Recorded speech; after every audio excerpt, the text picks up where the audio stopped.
Here's a Miller philosopher. The issue of the girl boss image in modern media is a controversial one that often threatens to overshadow any movie or show that has a female lead or doing anything remotely heroic or more traditionally seen as a male activity. If War of the Rohirrim has shown me anything, it's that now not even Tolkien's Legendarium is immune to this, or at least the adaptations. And I think this is because the adaptations of Tolkien's works suffer through a unique aspect of the girl boss issue that separates it from other franchises.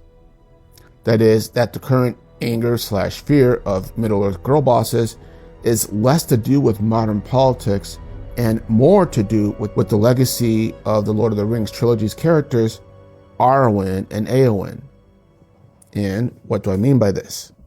That essentially, a girl boss has certain particular traits that, to one degree or another, are generally shared.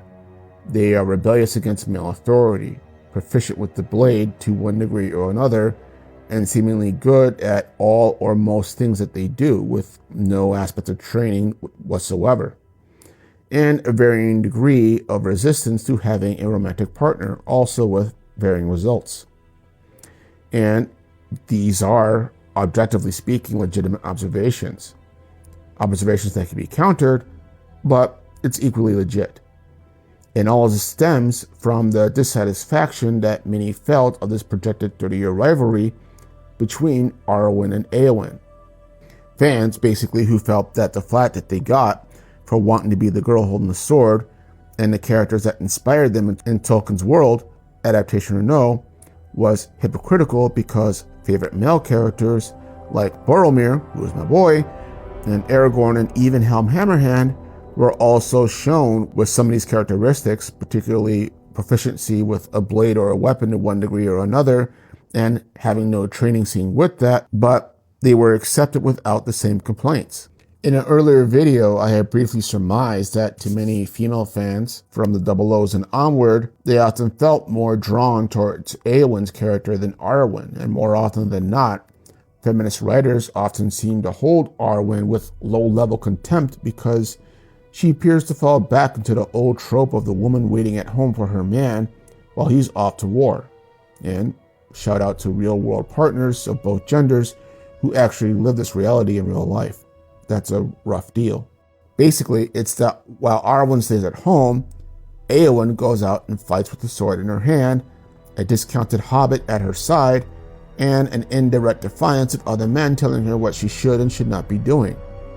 Eowyn refuses to submit, and it's often to the disgust of some feminist writers as well, that by the end of the Return of the King in the book, as well as the movies, she does end up marrying Faramir and retiring from the battlefield. The tigress has been tamed. And what antagonizes them further was that Arwen too in the adaptations was supposed to be fighting at Helm's Deep before the writers changed her scenes after they were filmed to maintain book accuracy. Even Arwen subbing for Glorfindel at Frodo's rescue in Fellowship of the Ring is an irritant to many fans.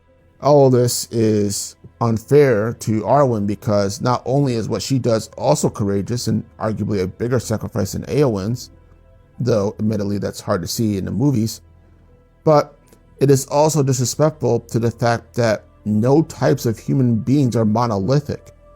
There is no black and white, but a spectrum. But regardless, the reaction by some was clear. They wanted to be the ones holding the sword and on the front lines, not the ones holding down the fort. And to be fair to them, there's some legitimacy. However, the ramifications from that in the Lord of the Rings franchise mirror these feelings. At first, in games like Shadow of War, where female characters started appearing that you could play with as warriors. Then eventually, in the Hobbit trilogy, with the creation of the movie-only character of Tauriel, a female elf warrior of the Woodland Realm who was about as proficient as Legolas was and not afraid to defy her king. However, it is undermined and falls prey to the same stereotypes that she was created to avoid. And to be fair to the writers in PJ, this was due to studio interference than it was to the writers. The actress literally told them apparently that she did not want to play a love interest again, especially one in a love triangle, and had been told that would not happen. Nothing sus there how they handled that. Next, and arguably most infamous on the list, was the portrayal of Galadriel during the Second Age in The Rings of Power. A portrayal of a legendary character that almost splits the fandom right down the middle and comes across as a direct response to the aforementioned characters I just mentioned, especially during Season 1. And while the second season tried to tone down on this posturing, it, along with other writers' issues, continued to haunt the show, with it only just recently getting the go-ahead for Season 3, nearly half a year after Season 2 ended. And all this leads up to the most recent iteration of this reaction, Hera from War of the Rohirrim.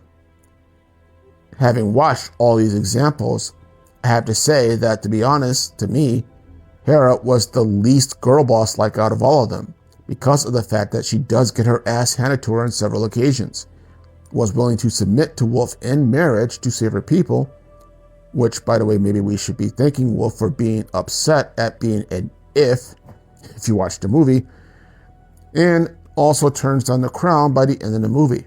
Yet, I have seen complaints that some still feel that she was a girl boss because she seemed to know everything, like mountain climbing, despite having no record of anyone showing her how to do that, or how she learned to ride a horse to become Rohan's fastest rider, or how she knew about the Watcher in the forest and her choosing to be, quote, wild and free by movie's end. And of course, there's just the very fact that she exists at all with a name beyond just being a footnote with an unknown fate in The Return of the King appendices. And yes, I'm also very curious about that as well. So having said all of that, my conclusion is that the girl boss effect is a thing. And yes, it can be a threat to Tolkien's inspired works in terms of not following the spirit of Tolkien and bringing in modern biases and hostility into a fantasy world that already has enough conflict in it, or is done solely for profit while pretending to be progressive. However, that being said, a strong woman with or without a sword is not an issue for me, as long as the spirit of Tolkien is what drives and motivates the character. Characters in the spirit of Haleth of the Halidin, courage in the face of certain doom, willingness to sacrifice everything for the greater good, brotherhood, gender neutral, that unites in the face of all odds, because she is the original girl boss of Middle-earth, because she has all the traits I mentioned above. In effect, before there was an Eowyn, there was Haleth, and very few people complain about her. In effect, there is room for girl bosses, for Eowyns and Arwyns, as long as they're Tolkien-inspired girl bosses. It's fine to be suspicious of studio motivations, because that's a fair point, and that we all should be aware of. We shouldn't be just dumb sheep, allowing ourselves to be fed everything that we wanted without questioning where we're getting at in the first place. Yet, at the same time, it should not become a prejudice. We should be open to perhaps that is the character and see if the character does follow along those lines of what Tolkien wrote, or if she's being a stereotypical girl boss. Having said that, this is the Miller Philosopher. Have a good day.